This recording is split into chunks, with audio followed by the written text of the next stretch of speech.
Hello everyone, and welcome to the Exodus Seminar, episode 10. Yesterday we started walking our way through Exodus 20, which is known universally as the chapter that contains the 10 Commandments. We got through approximately the first 5. We're going to take it from the top today, concentrate on the last 6, and so away we go. Exodus 20, 1. And God spake all these words, saying, I am the Lord thy God, which have brought thee out of the land of Egypt, out of the house of bondage. Thou shalt have no other gods before me. Thou shalt not make unto thee any graven image or any likeness of anything that is in heaven above, or that is in the earth beneath, or that is in the water under the earth. Thou shalt not bow down thyself to them, nor serve them. For I, the Lord thy God, am a jealous God, visiting the iniquity of the fathers upon the children, unto the 3rd and 4th generation of them that hate me, and showing mercy unto thousands of them that love me, and keep my commandments. Thou shalt not take the name of the Lord thy God in vain, for the Lord will not hold him guiltless that taketh his name in vain. Remember the Sabbath day to keep it holy. 6 days shalt thou labor and do all thy work. But the 7th day is the Sabbath of the Lord thy God. In it thou shalt not do any work, thou, nor thy son, nor thy daughter, thy manservant, nor thy maidservant, nor thy cattle, nor thy stranger that is within thy gates. For in 6 days the Lord made heaven and earth, the sea, and all that in them is, and rested the 7th day. Wherefore the Lord blessed the Sabbath day and hallowed it. Honor thy father and thy mother, that thy days may be long upon the land which the Lord thy God giveth thee. Thou shalt not kill. And with that we enter the domain of the commandments that we haven't yet discussed. Dennis, you got anything to say about thou shalt not kill? It'll be brief. It's an incorrect translation, but I don't blame the King James people. I do blame any modern translator who translates it as do not kill. It's do not murder. Hebrew has 2 words for homicide or for killing, just as English does. Kill and murder. In Hebrew, harag and ratzach. This is ratzach. It's clear it's do not murder. Murder is illegal killing. There is legal killing. You can kill an animal to eat it. You can kill a human in self-defense. So if it said do not kill, we would have to be pacifists and vegetarians. Mm-hmm. Mm-hmm. And so can we delve perhaps more particularly into the distinction between murder and killing? You mentioned self-defense. I suppose that's extended under some conditions to self-defense and warfare. Yes, yeah, that's right. Yeah. Yes. So as far as you're concerned, this is clearly not a call to something like pacifism or vegetarianism. Only correct, it's not as far as I'm concerned. Yes, okay. As far as the Bible's concerned. Okay. Yeah, it's not my read at all. It's, again, a modern translation should not do not kill. It's do not murder. I'm curious, when Moses kills the Egyptian, do you know which word is used? Neither. It was that he smote him, actually, in English. He hit him, and killed him. Same with Cain and Abel. Neither word was used, because neither seemed to intend to kill the other. In fact, in Cain's case, he probably didn't even know it would lead to death because he hadn't experienced it before. And in Moses' case, he simply wanted to stop the man from beating the slave. Maybe he intended to kill him, but it's not the word that's used. So how do we reconcile the fact, for example, that there seems to be an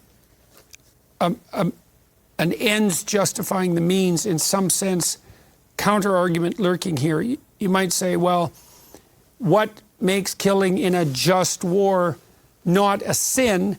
And it seems to be, please do jump in, everyone, it seems to be something like it's an action conducted in the service of something that's morally higher and superordinate in protection of that. But then that for me, opens up the thorny problem of, well, the ends justify the means. If I'm aiming at something that I regard as holy, then doesn't that open up the entire landscape of catastrophic sacrifice to me if I want to employ it? And so how do we deal with that problem? John, do you have any ideas about that? Yeah, I to be honest, I've never thought about it that way. And so, I mean, there's clearly reasons to kill, like in the text, we will find reasons to kill because a lot of the laws, let's say the penalty for a lot of the sins in the text were going to be death.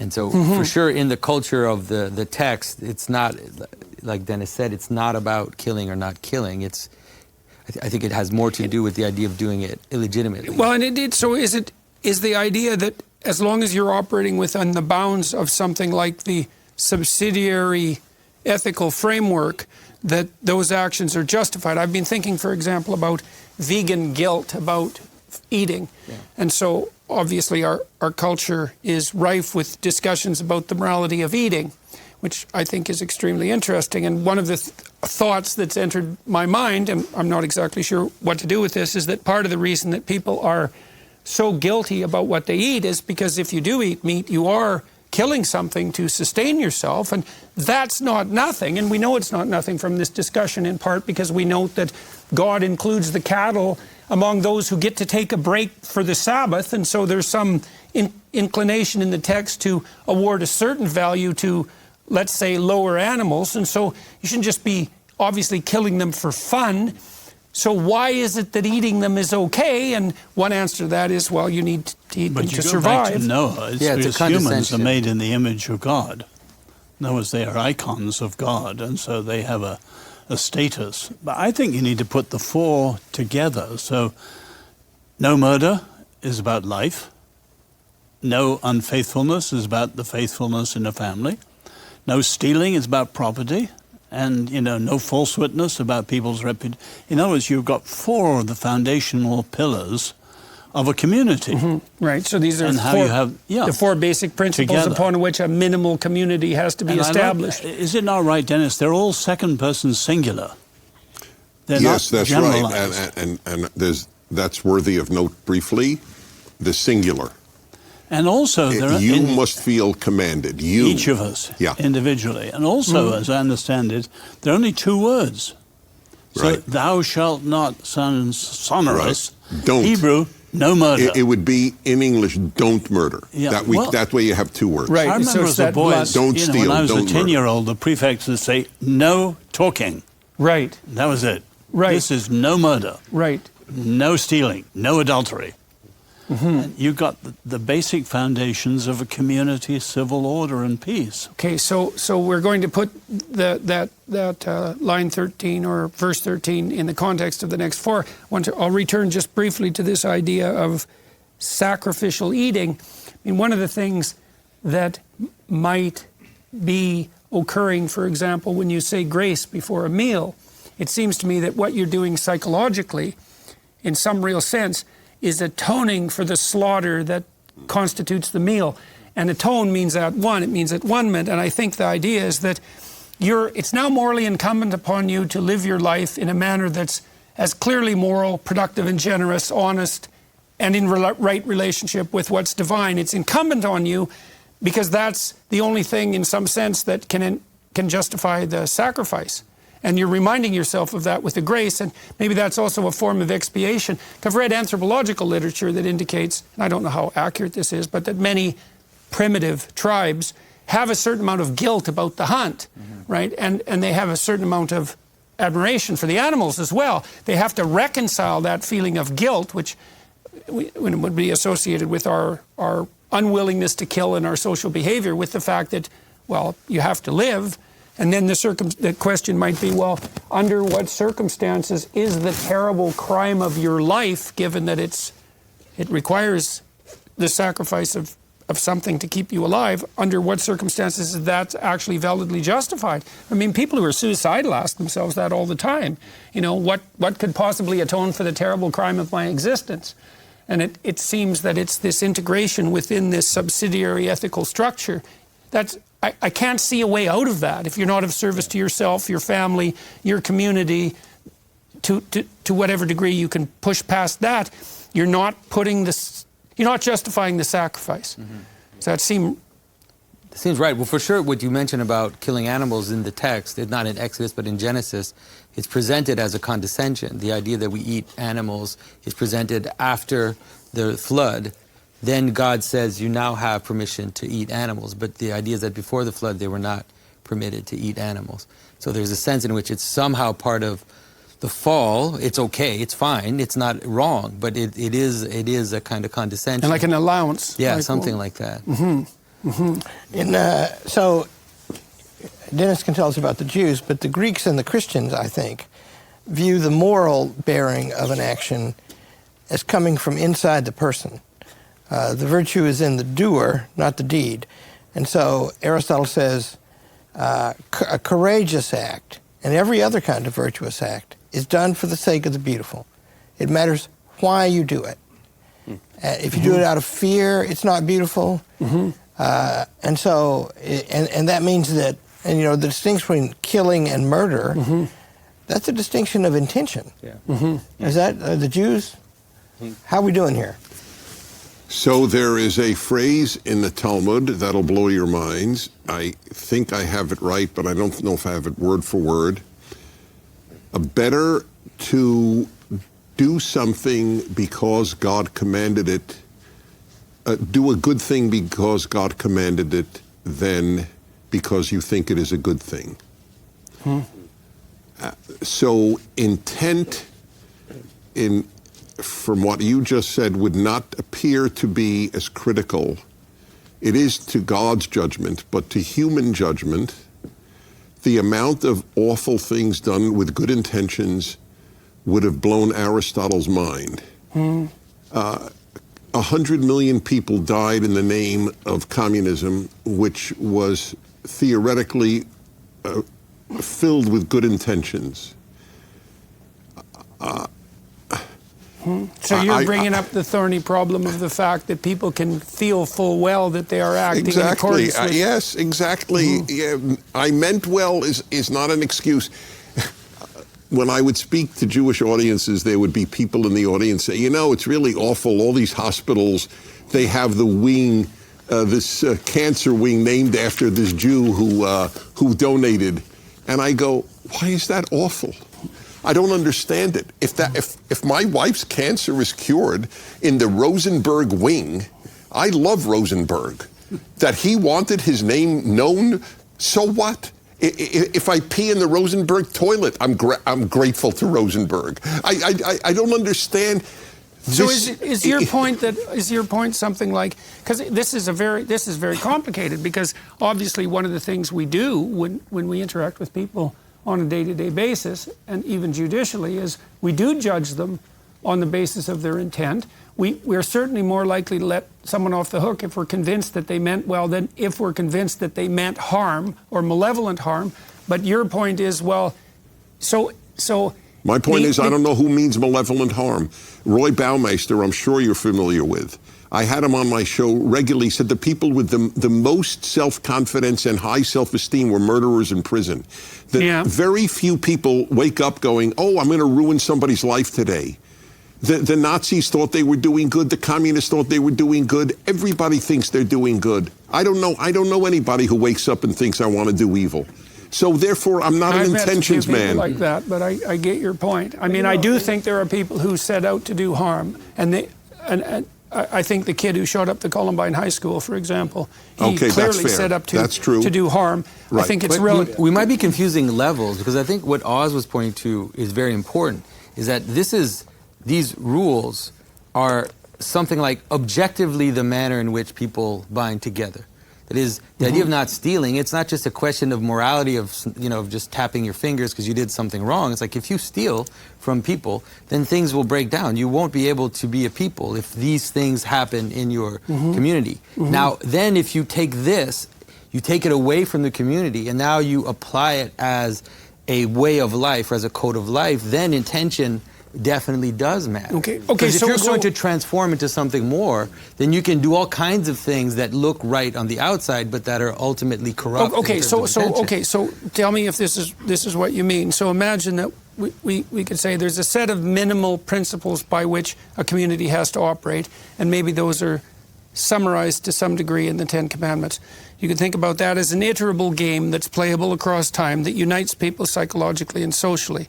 And then the excuse of intention would be, you'd say, well, to the best of my ability, I was trying to abide by these principles. And then people could judge whether or not you did that successfully and whether or not they believed you. But it wouldn't just be that I felt that my intent was good. It was that I felt my intent was in accordance with, well, then it would be with something like productive tradition. And that wouldn't excuse the communists, because the communists were revolutionary enough to say, we're just going to dispense with all that, and the pure intent of our will, of our rational will, is sufficient. The Nazis would have said exactly the same thing. So is it the alignment between the tradition and the psychological intent that constitutes acceptable intent? Well, it can't be merely exterior observance of some commandment or obligation. I mean, as we were talking about yesterday, the last commandment is a commandment about the heart, about the disposition towards one's neighbour's wife, the disposition towards one's neighbour's property. So it can't be completely irrelevant. And yes, of course, there are people who do things for the best of intentions and do terrible things out of the best of intentions. But there are objective ways in which a community can gather around and assess whether or not that intention was as the person claimed it to be. Mm-hmm. I mean, the just war, the doctrine of just war as it develops through Augustine and Aquinas interprets this commandment as permitting war where the higher good of relieving innocent suffering is contemplated. Mm-hmm. And of course there will always be, as it were, reasonably foreseeable consequences where trying to relieve innocent suffering will involve the killing of the innocent, even in a wartime situation. So yes, I think we've got to think about the interior life and an intention. It can't just be, we're not utilitarians, we're not consequentialists. We don't just measure a good act by the quality of its outcome, because we would get to a situation where evil men acting from evil intentions or accidentally doing good are to be praised, and we clearly don't want to go down that route. Mm-hmm. Well, since you looked at me, I am less interested in the interior person, morally speaking, than you are. And probably any of you are, and it's largely, I do believe, because I come from a behaviorist, law-based religion. We care how you act. That's why we don't have a claim that if you look at another woman with lust, it's as if you've committed adultery with her. I am, as I said yesterday, I thank God for America's Christians. And Maimonides said if it weren't for Christians, the world wouldn't know about the Torah. So I'm a big Christian fan. But obviously Christianity and Judaism are not identical religions. And we have no equivalent that if you look upon another woman with lust, it's as if you have committed adultery with your heart. There's only one way to commit adultery in Judaism, and it's with a different organ. And I'm not being cute. I'm being very realistic. Looking with lust is not a sin in Judaism. What's the stance on pornography? So pornography, when I'm asked this question... Just to put you on the spot. You did indeed. Okay, so my answer, when it's raised on my radio show, I have a male-female hour, and I'm very open about sexual subjects. I always ask, if a wife calls me and says, my husband looks at pornography, I found on his computer, I have one question. How is your life of intimacy with your husband? Is it good? In other words, is the pornography in lieu of you or in addition to you? Mm-hmm. And I know this is not a religious answer, and mm-hmm. I'm not even giving a religious answer. I'm giving mm-hmm. what I think is a moral and realistic answer. Men want variety. And if adultery is a substitute if pornography is a substitute for one's wife, it's awful. If it's a substitute for adultery, it's not awful. That is my unpredictable answer. Well, there is a clinical rule of thumb that's akin to that, I would say. If you're trying to decide clinically whether someone's partaking in a habit, say use of alcohol, has reached the threshold of clinical significance, one of the things you do is ask, the person you're assessing. Now, is it interfering with your employment? Has it got you in trouble with the law? Is your family complaining? Does it stop you from doing other things that you should be doing? And so the judgment isn't the use of the forbidden substance itself. It is in some sense consequentialist. And I'm not saying that that's an absolute, but it is a hallmark of clinical judgment. But Dennis, you're making, I think, too big a gap between, behavior and where it comes from. And surely the 10th commandment is exactly that. You could expound everything Jesus said from thou shalt not covet thy neighbor's wife, or another woman you're not whatever. Mm-hmm. Well, in other words, the whole point of coveting, it begins in the heart. And I understand your Hebrew word for covet is a desire doesn't stop halfway. Right, to take. It takes action. It's to take. Yeah. It's not. There's no ban in the 613 laws of the Torah on lusting. I don't even know there's a ta'ava is the closest you could get to lust in Hebrew. But yeah. Okay, so let me ask you about that. The covet is critical. I can be attracted to my neighbor's wife. I can't want her. There's a difference because but what about a single woman? I asked one of the great Protestant thinkers of our generation in a public debate in Phoenix. I asked them, so can a single Christian male look upon a single woman with lust? He can't be committing adultery. He's not married and she's not married. So is the real ban lust or is the ban on adultery? Yeah. I mean, at least for me, when I hear all of this from my own Orthodox perspective, it's bewildering because at least from the tradition in which I am, it's not a morality question. Even the word morality, it bothers me. At least in the Christian tradition that I participate in, the call is to be transformed. The call is to be free. That's the call. Christ is calling us to be free. And so the idea of like, can you lust or can't you lust or can you do this or not this? The answer is we have desires in us, and these desires tend to enslave us. They tend to pull us into themselves. And these laws are exterior ways for you to understand how it is that you can now be free from these desires. None of the desires are wrong. Like sexual desire isn't wrong, desire to eat isn't wrong, none of these things are wrong. The problem is when they capture you. The subordination. Right, and so it's not about like trying to figure out if I'm sinning or not sinning. Like if I go to confession, I ask forgiveness for all the sins I've done, voluntary and involuntary. It's like I'm sinning all the time. If you want to know, like every all day long I'm sinning. But that's why you're so much fun. That's what I'm so much fun. But the idea is rather that to attend to my desires in the sense so that I'm not captured by them, so that I don't become obsessed, so that I don't fall into that. So to me, like the question of like legally trying to figure out like where I'm sinning or where I'm not, it's just like it pulls me into a world that I... So if a man has, and I know this case, I know a man who was saintly in taking care of his Alzheimer's wife, who got Alzheimer's at the young age of 50, and watched over her and bathed her for a decade. And then, so I would just ask, you asked me about pornography. So this man was faithful to a wife with whom he could not have relations, obviously, for a decade or more. I think it went to 15 years. Would he have been wrong in relieving his sexual tension with a photograph? See, I'm wondering if it's this, Dennis, maybe, and this is something that I had talked to people in my clinical practice about. So imagine there's and I guess we're into thou shalt not commit adultery, by the way, which is the next commandment. You can imagine an erotic image that compels sexual desire, and I think that's part of what we're discussing, the morality of that, or its potential to be an implement to the instantiation of an ideal. You can imagine a situation where your desire is to sleep with your neighbor's wife. You're not acting on it, but the reason you're not acting on it is because she doesn't want to sleep with you. Now, it still seems to me that given that your desire is to undertake the act, and the only reason that you're not able to manage it has nothing to do with your moral stance, it has to do with the impossibility of the action. Now, given it's, I don't know how you would deal with that because that's a violation of do not covet.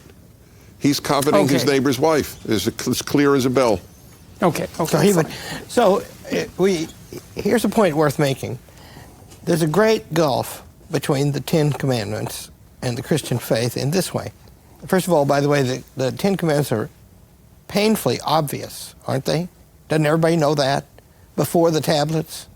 But I had a great teacher. Most of my great teachers were Jews. Dennis will say maybe that's why I know things. But I wouldn't say that.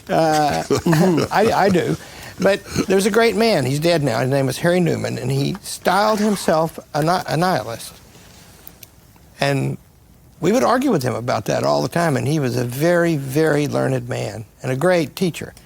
And so sometimes when he wanted to put the point that he's a nihilist, he would say, I'm a non-practicing Orthodox Jew. Mm-hmm. Mm-hmm. And that emphasizes the point that it is a set of practices more than a set of beliefs. Mm-hmm. Whereas Christianity is more a set of beliefs. Mm-hmm. Well, these four are beliefs, behaviors, aren't they? And they're pretty well universal. Yeah. Almost all societies would agree with these four, but thou shalt not covet is innovative. Mm-hmm. Mm-hmm. And I'm intrigued. You have René Girard, as you know, everything based on mimesis.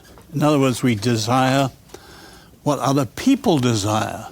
And I read Girard, the whole of American consumerism is based on mimesis, is it not? We are taught to desire what other people desire, want to wear what you wear, or Well, it's a good way. It is a good way of figuring out what's of value. Because that is an open question. There's many things you could value, and one way of becoming informed about that is to see what everyone else values. And so I'm trying to strip the morality out of that to some degree. That can become weaponized, and it can become pathological. So to go back to Larry's friend, or Larry's teacher, there's got to be, even if you're committing yourself to certain exterior practices or habits or behaviors on the basis of, say, commands, there's got to be some prior belief, prior commitment into the authority of the person or the source of these commands. So there's got to be one question that emerged. Well, you've got to believe that they're in society they wouldn't agree with those four. No, but let's say it doesn't matter where the source of authority might come from. It might be one's conscience, that the nihilist is still going to accept that there is some degree. The nihilist who conforms to these behaviors is going to be acting on something, not nothing. I'd like to challenge Larry's supposition, just for the sake of discussion. Are these self-evident? And I would say they're not exactly self-evident to psychopaths, right? So the self-evidence argument's a really interesting one, because you could add the psychopathy twist to all of these. It would be, well, thou shalt not kill unless you can get away with it, and it works in your favor. The same with adultery, the same with stealing. And the question there would be something like, well, why shouldn't I do this if I can get away with it? And that is really the question the psychopath asks, the narcissist, the Machiavellian, that sort of people.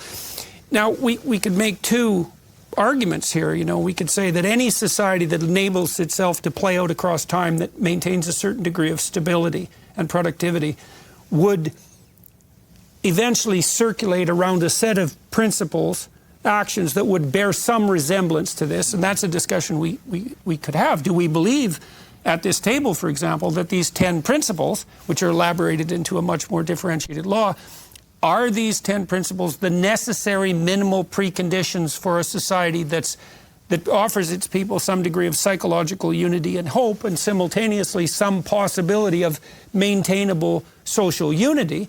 And if they are the necessary principles, is that stable enough, that fact, so that that's somehow imbued on our soul? Well, you might say yes for normal people and no for psychopaths, or you might also say, well, maybe it's not so obvious. There is a mystery in the anthropological literature, which is for about 300, we've had our modern genetic form in principle for about 350,000 years.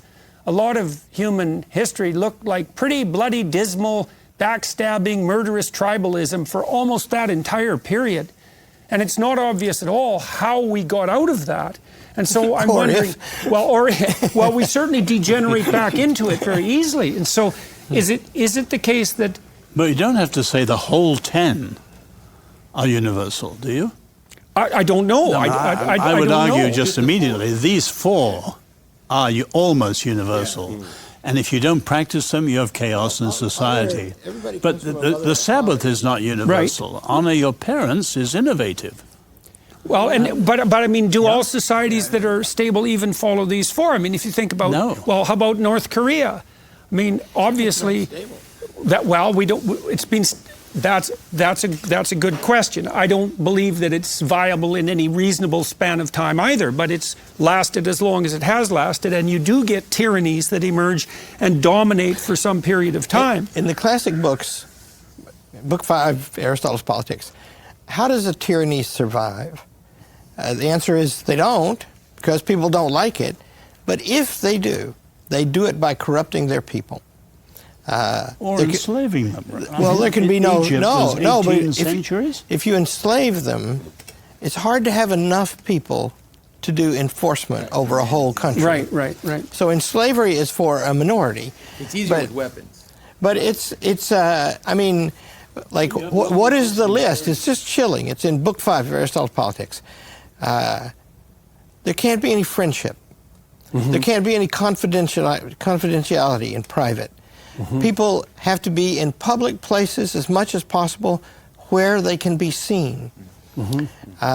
And you know, this is all summarized in a story that Aristotle repeats, which is first in Herodotus, about a young tyrant sending a messenger to an old tyrant.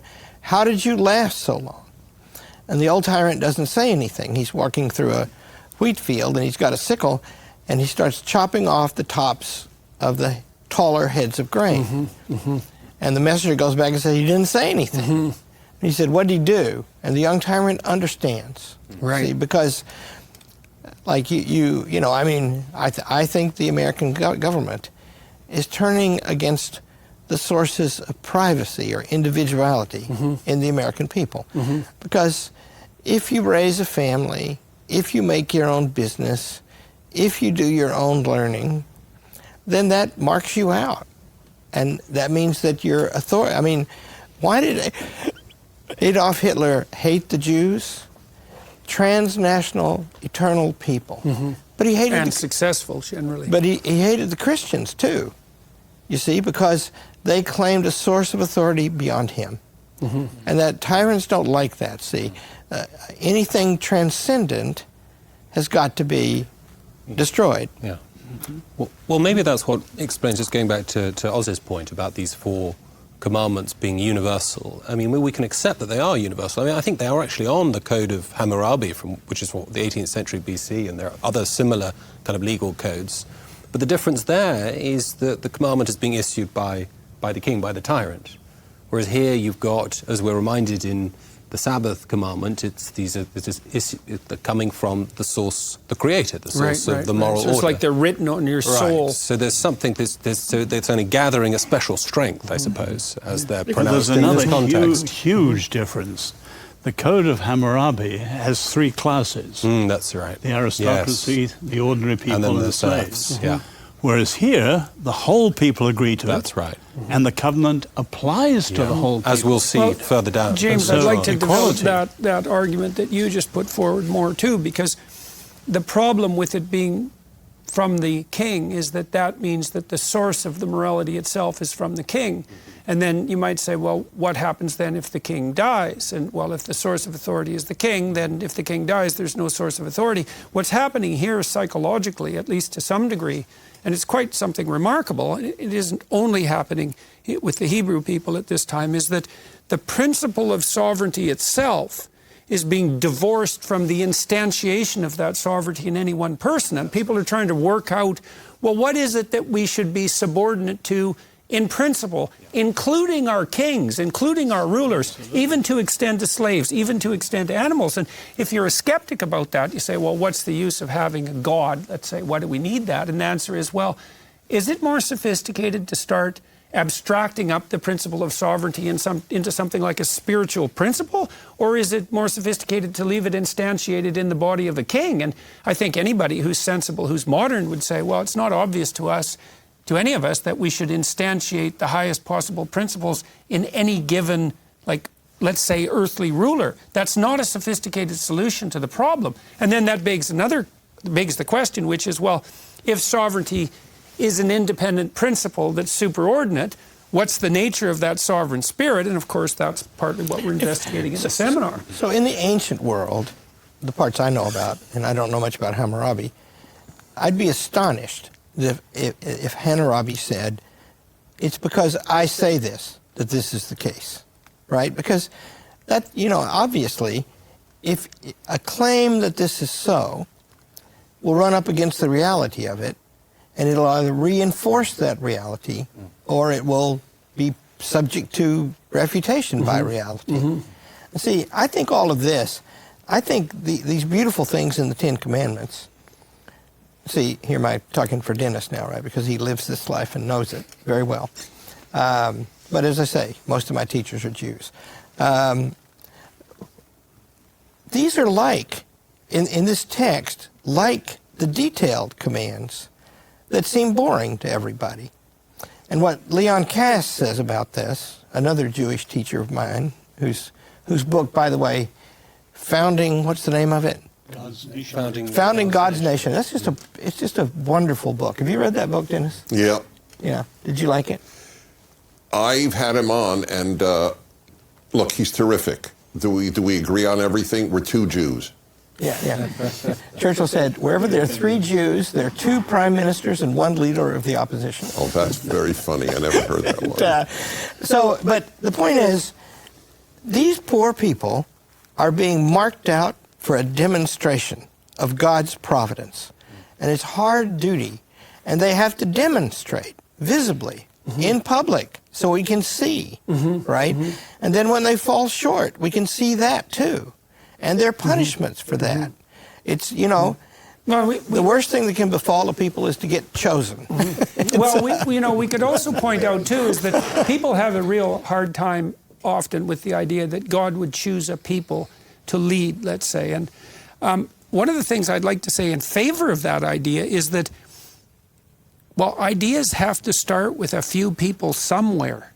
Right? It's not like you can have a revelatory idea and then everyone has access to it instantaneously, like that second. It has to begin somewhere.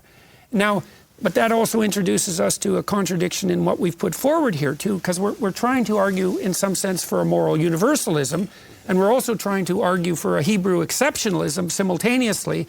And the exceptionalism seems to be maybe partly that to the degree to which this is made explicit and to the degree to which, to some degree, it's psychologized in such things as thou shalt not covet. I mean, the ancient Mesopotamians, earlier than this, I would say, or perhaps at about the same time, they had already worked through the idea that sovereignty was separate from the emperor, in that for the Mesopotamians, the emperor was only sovereign insofar as he properly incarnated Marduk.